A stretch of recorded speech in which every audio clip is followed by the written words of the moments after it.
Always welcome साथियों। Digital class हमेशा आपके साथ। विद्वानों, अपनी जनरल नॉलेज की सीरीज चल रही है। जो भी कंटेंट अब तक आपने पढ़ा है और आगे इस वीडियो में पढ़ने वाले हैं, सारे नोट्स पीडीएफ फॉर्मेट में डाउनलोड किए जा सकते हैं।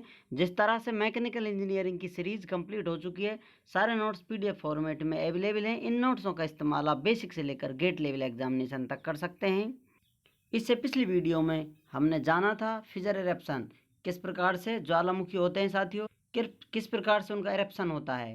सेंट्रल इरेप्शन देखा था, फिजर इरेप्शन देखा था। उसके बाद हमने देखा था लैंड फॉर्म्स, किस प्रकार की भूमि पाई जाती है या फिर भूमि की कौन कौन सी आकृतियाँ अवेलेबल हैं। उनमें से हमने स्टडी किया था माउंटेन्स के बारे में पढ़ा था। माउंटेन कितने प्रकार के होते हैं वो जान लिया था। ब्लॉक माउंटेन के बारे में स्टडी कर लिया था और रेजिडुअल माउंटेन के बारे में हमने जान लिया था। अब हम जानने वाले हैं फोल्ड माउंटेन्स के बारे में और इसके बाद अपना आएगा एक्यूमुलेटेड माउंटेन्स के बारे में। आगे कंटिन्यू करते रहेंगे।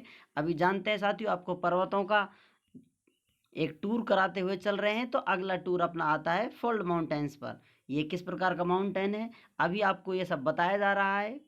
समझ लीजिए, आप आत्मा के रूप में बाहर भटक रहे हैं और आपको दिखाया जा रहा है किस प्रकार का यूनिवर्स है, क्रिएटर ने किस प्रकार से क्रिएट किया है और किस प्रकार की इसकी सुंदरताएं। हम पृथ्वी पर आ चुके हैं। अब कौन सी लोकेशन पर आप जन्म लेना चाहते हैं, कहाँ पर रहना पसंद करेंगे, आपको सारी जानकारी दी जा रही है। कहाँ पर कैसी जगह है, आप कौन सी जगह सेलेक्ट कर कर जीवन लेकर यहाँ पर आते हैं। तो हम जानते हैं फोल्ड माउंटेन्स के बारे में।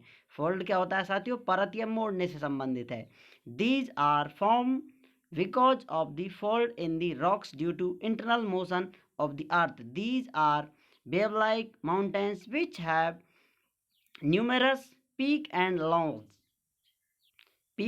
lows। ये हाइट है इसकी साथियों, जो चोटी है, और नीचे डाउन एरिया है। इस प्रकार के कई सारे घुमावाते हैं। इनमें एग्जाम्पल है Himalaya, Ural, Alps, Rocky Andes. जैसा साथियों आप जानते हैं, हम स्टडी कर चुके हैं, पृथ्वी है साथियों, उसमें बहुत सारी प्लेटों से मिलकर ये बनी हुई है, या कहीं आप कंटिनेंट हैं उनसे।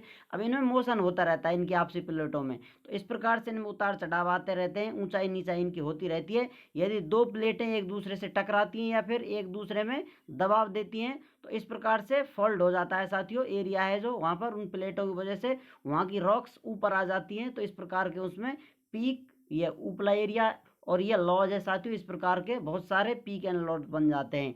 इस प्रकार के माउंटेन को हम फोल्ड माउंटेन्स के नाम से जानते हैं। पृथ्वी के अंदर क्या है, उसमें किस प्रकार के मोशन हो रहे हैं, क्या हो रहा है, ऐसा क्यों हो रहा है, क्या क्या चीज़ है, ये सारी चीज़ें हम कवर कर चुके हैं। फुल टॉपिक आपको मिल जाएंगे। सीरीज आप कंटिन्यू स्टार्टिंग से देखते रहें, डॉट डॉट आप कनेक्ट करते आएंगे तो आपको एक क्लियर कट कॉन्सेप्ट नॉलेज मिलने वाली है। और फोल्ड माउंटेन के एग्जाम्पल हिमालय फोल्ड माउंटेन का उदाहरण है, यूराल, एल्पस और रॉकी एंडीज, ये पर्वत हैं जो फोल्ड माउंटेन के उदाहरण हैं। अब नेक्स्ट देखते हैं साथियों, एक्स्ट्रा पॉइंट आप स्पेस में डाल सकते हैं। नेक्स्ट माउंटेन देखते हैं जिसको संचित पर्वत के नाम से जाना जाता है, एक्यूमुलेटेड माउंटेन्स। ये किस प्रकार से होते हैं साथियों, माउंटेन बन जाते हैं कुछ। ये क्रस्ट है अपनी, यहाँ पर वेदरिंग होगी साथियों, या तो हवा आएगी, मिट्टी आएगी साथियों। उससे हवा मिट्टी से, मौसम की वजह से, धीरे धीरे समय के प्रभाव से कुछ यहाँ पर इस प्रकार से जमा हो जाता है और बहुत सारे ऊंचे ऊंचे टीले लग जाते हैं। तो इस प्रकार से जो माउंटेन बनते हैं उनको एक्यूमुलेटेड माउंटेन्स के नाम से जाना जाता है। उसमें मिट्टी, धूल, कण, चट्टान कुछ भी हो सकता है। These are formed due to accumulation of sand, soil, rocks, lava etc. on the earth crust। जो ऊपरी परत होती है अर्थ की, वो क्रस्ट होती है, उसके नीचे मेंटल, उसके नीचे कोर होती है साथियों। जो इस पर क्रस्ट पर ये धीरे धीरे जम जाता है, मिट्टी, धूल, चट्टानें, लावा जम जाती हैं साथियों। तो इनसे जो प्रकार का माउंटेन बनता है उसको एक्यूमुलेटेड माउंटेन के नाम से जाना जाता है। अब इसमें आप एग्जाम्पल देख सकते हैं, जैसे मिट्टी के टीले हों बहुत ऊंचे ऊंचे तो वो भी पर्वत बन जाते हैं। तो सैंड डून्स इस प्रकार के एग्जाम्पल हो सकते हैं। आप चाहें तो कुछ एक्स्ट्रा एग्जाम्पल भी यहाँ पर ऐड कर सकते हैं। एक्स्ट्रा स्पेस अवेलेबल है, आपको बार बार बताया जाता है कि आप ब्लैंक पेज डालते रहें नोट्सों में, या फिर कुछ एक्स्ट्रा ऐड करने के लिए स्पेस अवेलेबल हम देते ही हैं आपके लिए, जिससे आपके कुछ आपको लगता है जो इंपॉर्टेंट पॉइंट हैं वो रह गए हों, उन्हें भी आप ऐड कर सकें। चलिए अब दूसरा नज़ारा दिखाते हैं पृथ्वी का। जैसा आपने देखा था बीच बीच में प्लूटो पहाड़ी मैदान किस प्रकार के होते हैं, इन्हें प्लूटोज, इन्हें हाईलैंड के नाम से जाना जाता है। जैसा कि साथियों आपने देखा था फोल्ड माउंटेन इस प्रकार से बन रहे थे, लेकिन कभी कभी ऐसा होता है, एक क्रस्ट है तो इसमें से कुछ मूवमेंट इस प्रकार का होगा, यहाँ पर जो प्लेट हैं साथियों, मान लेते हैं ये दो प्लेट हैं, इस प्लेट में नीचे से फोर्स लग रहा है तो ये प्लेट ऊपर हो जाती है, डायरेक्ट प्लेट की प्लेट ऊपर हो जाती है इस प्रकार से। तो यहाँ पर कोई पीक नहीं बनी हुई है, डायरेक्ट समतल मैदान है और बहुत लंबा एरिया हो जाता है। तो इस प्रकार का जो एरिया होगा साथियों, इसको ही हम प्लूटो या पठार के नाम से जानते हैं। ये पहाड़ी नहीं है, एक पहाड़ी हो सकती है, ये इस पर वेदरिंग हो, काफी लंबा समय हो जाए तो यहाँ पर इस प्रकार से कुछ कटाव हो जाए, इनमें से कुछ कटाव हो जाते हैं तो ये पहाड़ी का रूप ले सकती है। लेकिन इस प्रकार से जो फॉर्मेशन होता है इसको पठार कहते हैं। यहाँ पर ये लो लैंड होती है, लो लेवल एरिया होता है, वहां से डायरेक्ट जमीन इस प्रकार खड़ी दीवार की तरह, खड़ी चट्टान की तरह एरिया ऊंचा हो जाए और जमीन से ऊपर हो और काफी एरिया हो, तो इस प्रकार का एरिया होगा, ये पठार के नाम से जाना जाता है, पहाड़ी मैदान या पठार के नाम से जाना जाता है। ये यहाँ पर लिखा हुआ है, plutos are extensive upland areas characterized by flat and rough top surface and steep walls which rise above the neighboring ground surface। जो पास वाला ग्राउंड सरफेस है वहां से एक साथ इस प्रकार से जमीन उठ जाती है। आजकल ये हो नहीं रहा है कि आप देखें आपके पास से जमीन उठ जाए, आप नज़ारा का आनंद ले रहा हूँ, ऐसा बहुत पहले हुआ था, बहुत वेरिएशन आए थे, जब जाके पृथ्वी इस कंडीशन में है जहाँ पर जीवन फल फूल रहा है, पनप रहा है। तो ऐसा कभी हुआ होगा या फिर ऐसा कभी हो भी सकता है, या फिर आप मेजर करें तो बारीकी से इनमें चेंज आएगा, थोड़ा बहुत उतार चढ़ाव इनमें आता रहता है। तो इस प्रकार से पठार या पहाड़ी मैदानों का या प्लूटोज या हाईलैंड का निर्माण होता है। अब किस प्रकार से पठार बने, तो इनका क्लासिफिकेशन किया जाए, अलग अलग से स्टडी किया जाए, सभी जगह एक साथ तो होंगे नहीं, नहीं एक प्रकार के होंगे, तो इनमें कुछ अंतर होगा, उस प्रकार से इनका नामकरण भी अलग अलग कर दिया गया है। तो इंटर माउंटेनस प्लूटो किसके नाम से जाना जाएगा साथियों, कौन सा प्लूटो जाना जाएगा, inter mountainous Pluto. Pluto form between mountain, जो पर्वतों के बीच में पठार बनता है या प्लूटो बनता है, वो इंटर माउंटेनस प्लूटोज के नाम से जाना जाता है। यदि आप एग्जाम्पल देखना चाहें तो तिब्बतन प्लूटो इसी का उदाहरण है।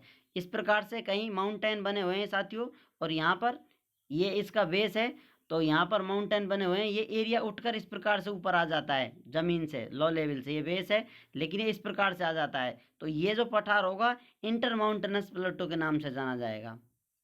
माउंटेन के बीच में बनने वाला Pluto, inter mountainous Pluto. Mountain step Pluto, यदि नेक्स्ट आप एग्जांपल देखना चाहें, माउंटेन स्टेप प्लूटो, इसका क्या उदाहरण होगा, किस प्रकार का ये प्लूटो बना हुआ है, the flat region between a plain and the base of a mountain. ये फ्लैट रीजन है साथियों, ये पर्वत बना हुआ है, इसका ये बेस है, अब यहाँ पर ये एरिया है, ये ऊंचा हो गया है जमीन से इस प्रकार से। तो इस प्रकार का जो प्लूटो बना हुआ है इसको माउंटेन स्टेप प्लूटो के नाम से जाना जा सकता है। आप कह सकते हैं माउंटेन पे जाने की स्टेप है, इसलिए इसका नामकरण माउंटेन स्टेप प्लूटो के नाम से पड़ा हुआ है। तो यहाँ पर ये लिखा हुआ है नोट्स में, दी फ्लैट रीजन, ये फ्लैट रीजन है, बिटवीन ए प्लेन, ये प्लेन है जो लो लेवल एरिया होता है, and the base of the mountain, जो बेस है उनके बीच का जो एरिया है ये प्लूटो है, ये माउंटेन स्टेप प्लूटो के नाम से जाना जाता है। जैसा आपको बताया था, प्लूटो एक साथ जमीन स्ट्रेट चट्टानों से अलग हो जाती है, ये प्लेन था और यहाँ ये प्लूटो बन जाता है। चलिए अब आपको कंटिनेंटल प्लूटो दिखाते हैं। जैसा कि हम जानते हैं साथियों, क्रस्ट है, इस पर मोल्टन मटेरियल आता है और बाहर आकर जमा हो जाता है इस प्रकार से, या फिर कुछ मोल्टन मटेरियल क्रस्ट के नीचे ही रह जाता है, जमा हो जाता है इस प्रकार से, लेकिन काफ़ी समय के बाद यहाँ तो कुछ था ही नहीं ऊपर, ये सरफेस मान लीजिए इसको, और यहाँ पर जो ये अपने रॉक जमी हुई थी या मोल्टन मटेरियल जमा हुआ था, रॉक बन गई है जिनका माउंटेन के फॉर्मेशन में इनका रूपांतरण हो गया है, लेकिन ये सरफेस से बाहर नहीं है, लेकिन काफ़ी लंबे समय बाद इन पर वेदरिंग होती है, धीरे धीरे ये ऊपर का एरिया हट जाता है, यहाँ पर वेदरिंग से हट जाता है, तो यहाँ पर एक पर्वतीय पहाड़ निकल कर आता है, ये फिर कहें प्लूटो निकल कर आता है, इसको कंटिनेंटल प्लूटो के नाम से जाना जाता है। इसे आप इस प्रकार समझ सकते हैं, ये क्रस्ट है, यहाँ से कुछ निकल कर आ रहा है लावा, तो इस प्रकार से फॉर्मेशन होता जा रहा है, इस प्रकार का फॉर्मेशन हो गया है, लेकिन ये जो मिट्टी धूल है धीरे धीरे समय के साथ यहाँ से हट जाएगी, तो धीरे धीरे कटता चटता हुआ ये अपना प्लूटो प्लूटो रह जाता है, ये पार्ट रह जाता है। तो ये प्लूटो किसके नाम से जाना जाता है, कंटिनेंटल प्लूटो के नाम से जाना जाता है। These are found when the laccolith, laccolith क्या होता है, जब चट्टानें बनती हैं अंदर क्रस्ट के नीचे बन रहा है साथियों, inside the earth come to the surface due to weathering, ये मौसम के हिसाब से, समय के हिसाब से धीरे धीरे बाहर आ जाता है सरफेस पर। तो इस प्रकार का जो एग्जाम्पल होता है वो, यदि एग्जाम्पल आप देखना चाहें तो दी साउदर्न प्लूटो कंटिनेंटल प्लूटो का एग्जाम्पल है, उदाहरण है। चलिए अब बैंक प्लूटो आपको दिखाते हैं। These are the plutos on the banks of the ocean. जैसा कि साथियों समुद्र हैं, यहाँ पर समुद्र भरे हुए हैं, इस प्रकार से उनमें वाटर या जल भरा हुआ है। अब इसी के साथ एक साथ कुछ मैदान इस प्रकार उठा हुआ हो, ये जो प्लूटो होगा ये बैंक प्लूटो के नाम से जाना जाएगा। ये आप कहें तो ओशन के किनारे पर जो प्लूटो है, पठार है, उसको किनारी पठार के नाम से जाना जाता है। अब जानते हैं डूम लाइक प्लूटो। इस प्रकार का डूम या गुम्बदाकार प्लूटो कब बनता है साथियों? These are formed due to the movement of man and animal on the surface। Easy Ramgarh Pluto इसी का उदाहरण है। रामगढ़ का जो पठार है डूम लाइक प्लूटो का उदाहरण है। यहाँ पर पठार बन गया है। अब इस पर ये पठार बन गया, मान लीजिए इस प्रकार से एक साथ जमीन अप हो गई है, लेकिन अब इंसानों ने और जानवरों ने यहाँ इस्तेमाल लिया है इसको। यहाँ पर उपजाऊ जमीन है, फसलें वनस्पतियाँ होती हैं, तो यहाँ पर आवाजाही बनी रहती है इंसानों की, जिससे इसका मौसम के हिसाब से और इंसानों से, वेदरिंग से, एनिमल से इनका अपचय होता है। धीरे धीरे ये कट कर इस प्रकार के डूम साइप में आ जाता है। तो इस प्रकार का जो प्लूटो है डूम लाइक प्लूटो के नाम से जाना जाता है। उम्मीद करते हैं साथियों वीडियो में दी गई जानकारी आपको अच्छे से समझ में आई होगी। अभी भी आपका कोई कंफ्यूजन है तो आप हमसे कमेंट कर पूछ सकते हैं। साथियों आप चाहें तो कांटेक्ट कर सकते हैं। कांटेक्ट लिंक आपको वीडियो डिस्क्रिप्शन में मिल जाएगी। वीडियो को अंत तक देखने के लिए, चैनल को सपोर्ट करने के लिए आपका बहुत बहुत धन्यवाद। इस कंटेंट से रिलेटेड सुझाव आप हमें दे सकते हैं, हमें आपके सुझावों का इंतजार रहेगा। मिलते हैं अगली वीडियो में। जय हिंद, वंदे मातरम।